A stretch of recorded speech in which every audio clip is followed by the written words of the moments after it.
Hello students, this is Poonam teacher back with a new video of Science 2, and today I'll be teaching you power generation plant based on energy of natural gas. Now the main ingredient of natural gas is methane. Methane is a hydrocarbon. Hydrocarbons are the compounds which consist of carbon and hydrogen. Molecular formula of methane is CH4. Methane is also known as marsh gas and it is the main ingredient of natural gas.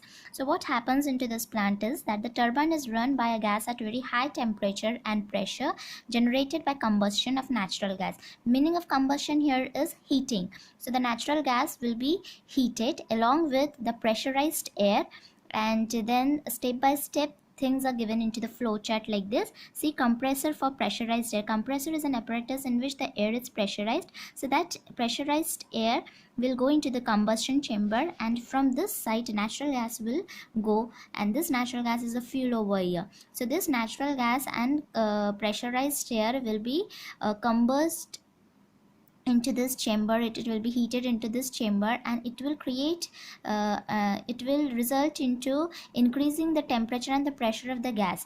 Then the chemical energy of the fuel will turn into the kinetic energy of the gas, and the turbine will start moving. The turbine is in turn drive to the generator, and the kinetic energy of the gas will be turning into the electrical energy, and this is how the electricity will be produced into the plant which is based on natural gas. Now there are three main sections in this plant. The pressurized air is introduced into the combustion chamber using a compressor, as I've shown you, and then the next part is going to be the gas turbine, then the generator, and this is how the electricity will be produced. Now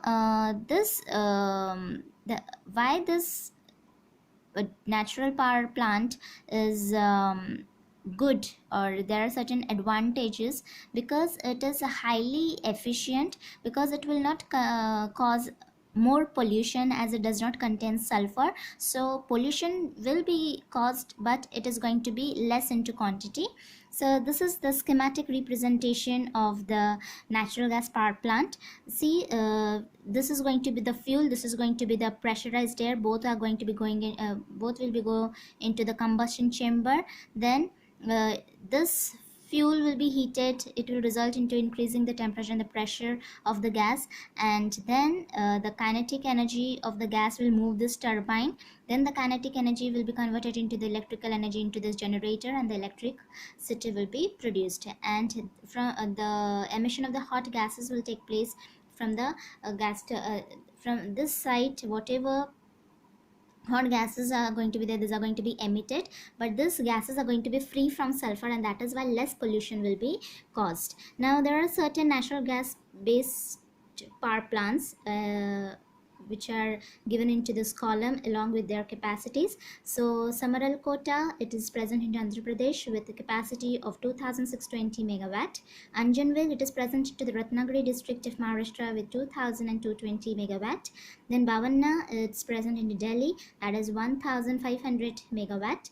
Kondapalli is present into Andhra Pradesh with capacity of 1466 megawatt. Now electric energy generation and environment. So see, what is given into this paragraph is that electricity generation is based on fossil fuels. Fossil fuels, you know, the fuels which are obtained by the dead remains of the plants and the animals, that is the coal.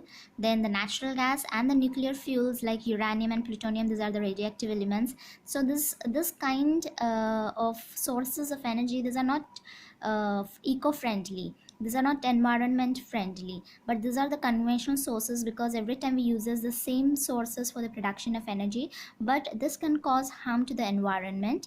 So it can lead to environmental degradation, it can lower the quality of the environment. Now we have seen that burning of fossil fuels like coal and natural gas leads to emission of certain gases and soot particles. Soot particles are taught to the solid particles, black color particles which are suspended into the air. So this can cause various respiratory disorders, and certain other gases are also emitted into the environment which causes the air pollution. Then incomplete combustion of the fuels will lead to formation of carbon monoxide. Molecular formula of carbon monoxide is CO. This carbon monoxide is a harmful gas because if it is inhaled into our body, it combines with the hemoglobin present into our blood and results in the formation of carboxyhemoglobin, and it reduces the oxygen carrying capacity viscosity of our blood. So it adversely affects our health. So the increase in percentage of carbon dioxide in the air will also lead to global warming, which will increase the temperature of the earth, and which is not a good sign for the environment. Then nitrogen dioxide is generated due to the burning of fuels like coal, diesel, petrol, and it also leads to acid rain, because and nitrogen dioxide will mix up with the water vapor into the air, which result into formation of nitrous acid or nitric acid, and that will come down along with the rain, which will result into acid rain. And acid rain is not at all good, because causes the skin cancer. It is harmful for the plants. It causes the corrosion of various kinds of articles and the historical monuments. Then this it can lead to problems related to respiratory system like asthma. So whatever the soot particles are there, I've taught you that these are responsible for the respiratory disorders, and it can also cause asthma.